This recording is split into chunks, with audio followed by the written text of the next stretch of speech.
25 दिन हो गए मेरी माँ नहीं रहीं और आज मैं परफॉर्म करने भी आया हूँ। तो उनके लिए सबसे पहली कविता है जो मैं डेडिकेट करना चाहूँगा। तो शुरू करता हूँ।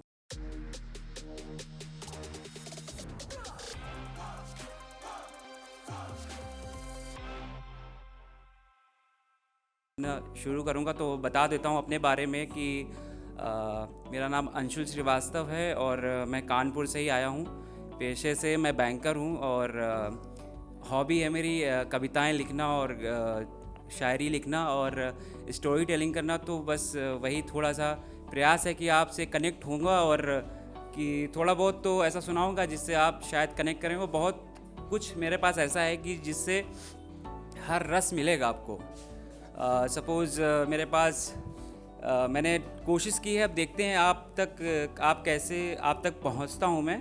तो मैं बता देता हूं कि अगर कोई भी चीज़ स्टार्ट करते हैं, शुरू करते हैं तो मैं अपनी माँ को डेडिकेट करता हूं। तो 25 दिन हो गए मेरी माँ नहीं रहीं और आज मैं परफॉर्म करने भी आया हूं। तो उनके लिए सबसे पहली कविता है जो मैं डेडिकेट करना चाहूँगा। तो शुरू करता हूँ, ठीक है। तो मन द्रवित हुआ या सुनकर कि अब धरा भी मेरी खाली है, कि मन द्रवित हुआ या सुनकर कि अब धरा भी मेरी खाली है, और जिसके आंचल में सोता था चैन से वो परमात्मा में समाई है। कि राम के दर्शन की अभिलाषी, मेरी मम्मा का नाम है राम दर्शनी, तो राम के दर्शन की अभिलाषी वो राम दर्शनी अब माता रानी के चरणों में खुद की जगह बनाई है। और जग में हम सब कुछ कर सकते हैं, और जग में हम सब कुछ कर सकते हैं, पर माँ की जगह की ना भरपाई है। हे परमात्मा तूने ये कैसी ममता बनाई है, हे परमात्मा तूने ये कैसी ममता बनाई है। और कहीं मैं गिर जाता, शुक्रिया, और कहीं मैं गिर जाता गलती से, तो हर पल मेरे कानों में गूंजती जैसे बेटा तुझे चोट तो कहीं ना आई है। खुद की तकलीफ को छुपाकर दुनिया से लड़कर सिर्फ माँ ही है जो बच्चों के लिए लड़ती है। और ये प्रभु तूने कैसी ममता बनाई है कि जिसके होने से पूरी दुनिया थी मेरी, जिसके होने से पूरी दुनिया थी मेरी, आज सिर्फ यादों का मेला है और सिर्फ चारों तरफ तन्हाई है। हे प्रभु तूने ये कैसी ममता बनाई है, प्रभु तूने कैसी ममता बनाई है।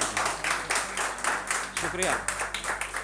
तो ये मेरी मम्मा के लिए था। अब मैं आगे शुरू करता हूँ कि सोच, आज की जो सोच है कि कहते हैं कि अरे क्या बात करते हो जनाब, कि अरे क्या बात करते हो जनाब, हमने इंशाअल्लाह कह दिया तो हमें मुसलमान कहते हो, और उसने राम राम बोला तो फतवे का ऐलान करते हो। कि हमने इंशाअल्लाह कह दिया तो हमें मुसलमान कहते हो, और उसने राम राम बोला तो फतवे का ऐलान करते हो। कभी तो इंसान बनो, कभी तो इंसान बनो दिल से, क्या गीता क्या कुरान करते हो। और ये तो सियासी मसले हैं यारो, इसमें मत उलझो, ये तो सियासी मसले हैं, इसमें मत उलझो। तुम तो यहीं पैदा हुए हो, फिर क्या हिंदुस्तान क्या पाकिस्तान करते हो। शुक्रिया। कि एक बचपन में ले चलते हैं आपको, शायद कनेक्ट कर पाऊँ।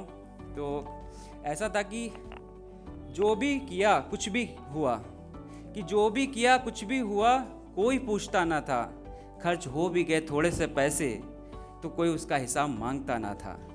कि खर्च हो भी गए थोड़े से पैसे तो कोई उसका हिसाब मांगता ना था। अगर हम झगड़ा कर भी ले किसी से किसी बात पे, तो दूसरे दिन सब कुछ सही हो जाता था। खेल खेल में ही गुड़ियों और गुड्डों का ब्याह हो जाता था। दिन भर की मस्ती के बाद मम्मी के हाथ से खाना खा के आराम से सो जाता था। वो कार्टून देखकर हंसना, फिर वैसे ही मस्ती करना, फिर मम्मी के चप्पल का प्यार बड़ा हसीन था। वो बचपन बड़ा रंगीन था, वो बचपन बड़ा रंगीन था। तो आगे सुनिएगा कि वो पहली साइकिल मेरे बचपन की, आज भी मुझे याद है कि उसका रंग लाल था। वो मेरी मौसी ने मुझे मुंडन पे उपहार दिया था। मेरी गली में अब मेरा रौब सा था। वो साइकिल मेरे लिए किसी एरोप्लेन से कम ना था। वो बचपन कितना हसीन था, वो बचपन कितना रंगीन था। कि आगे सुनिएगा कि कभी मिट्टी के खिलौने बनाकर खेले, तो कभी मिट्टी के खिलौने बनाकर खेले, तो कभी घर बनाकर उसमें खाना पकाना का खेल भी कितना मज़ेदार सा था ना। वो गर्मी की छुट्टियों में नानी के घर जाना, वो मामा के साथ मस्ती करना, उनको चिढ़ाना सताना कितना सच्चा सा था ना। वो बचपन कितना हसीन था, वो बचपन कितना हसीन था। कभी वो लूडो का खेल, ये शायद वो लोग रिलेट कर पाएंगे जो 90 के बाद पैदा हुए हैं। आई थिंक कि आजकल के बच्चे तो वीडियो गेम से, मोबाइल से फुर्सत नहीं है शायद। तो मैं थोड़ा सा कोरिलेट करने की कोशिश कर रहा हूँ कि वो कैरम पे निशाना और रानी को जीतने का जुनून कितना गजब का था ना। और फिर पूरी दोपहर कॉलोनी में हंगामा करने का अंदाज अलग ही था। फिर मिला कंप्यूटर पे गेम खेलने का मौका, फिर मिला कंप्यूटर पे गेम खेलने का मौका। ये थोड़ा नया सा और थोड़ा अलग सा था। जब उसे खेलने लगा तो मानो उसके बिना जीना मुमकिन सा ना था। जो भी था मस्त था, अच्छा था, प्यारा सा छोटा सा बच्चा था। ना जिम्मेदारी थी, ना कोई काम का बोझ था, बस ज़िंदगी में सुकून ही था। बचपन बड़ा ही हसीन था, बचपन बड़ा ही हसीन था। शुक्रिया। ये आगे ले चल रहा हूँ कि मैं मतलब जैसे कोई लड़कियाँ होती हैं तो मतलब गर्ल्स होती हैं तो उनके साथ कभी कभी कुछ ऐसा होता है कि वो कुछ बता नहीं पाते हैं। तो उसको मैंने महसूस करके कुछ ऐसा लिखा है कि शायद आप तक पहुंच जाऊं कि वो डर रही है, वो घबरा रही है, कि वो चीख रही चिल्ला रही है, वो डर रही घबरा रही, वो चीख रही चिल्ला रही, और कितनी आवाज़ उठाई। ये कलयुग है, कोई कान्हा नहीं आएगा यहाँ। हर पल हर पल द्रौपदी की चीर खींची जा रही है, खुद की तकलीफ खुद ही उठा रही है। हर पल यहाँ बस जिंदगी रुला रही है, खुद के रिश्तों से वो रोज़ धोखा खा रही है। और किसको बताए जब खुद की माँ भरोसा नहीं जता पा रही है।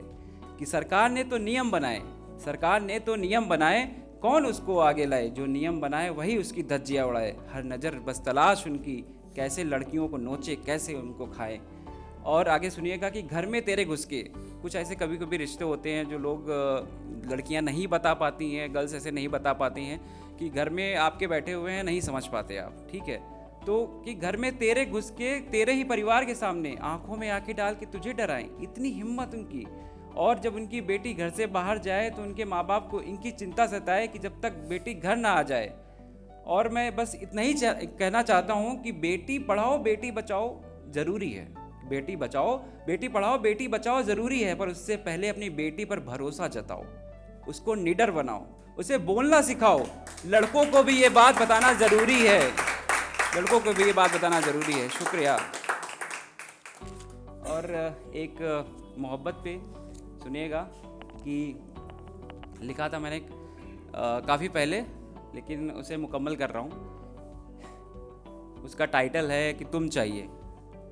कि जी मुझे मोहब्बत नहीं सिर्फ तुम चाहिए, मुझे मोहब्बत नहीं सिर्फ तुम चाहिए, जो चल सको उम्र भर वो 4 कदम चाहिए।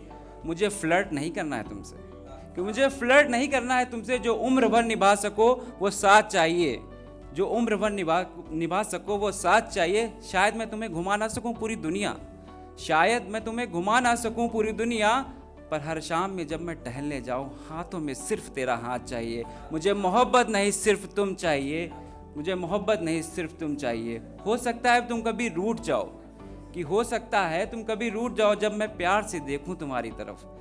तुम बस इतना कहना, तुम बस मान जाओ, इतना ही प्यार चाहिए। कि हो सकता है तुम कभी शक करो मेरी वफा पे, कि हो सकता है तुम कभी शक करो मेरी वफा पे, पर तेरा प्यार से कहना कि तुम मेरे हो, बस इतना ही यकीन चाहिए। मुझे मोहब्बत नहीं सिर्फ तुम चाहिए, जो चल सको उम्र भर वो 4 कदम चाहिए।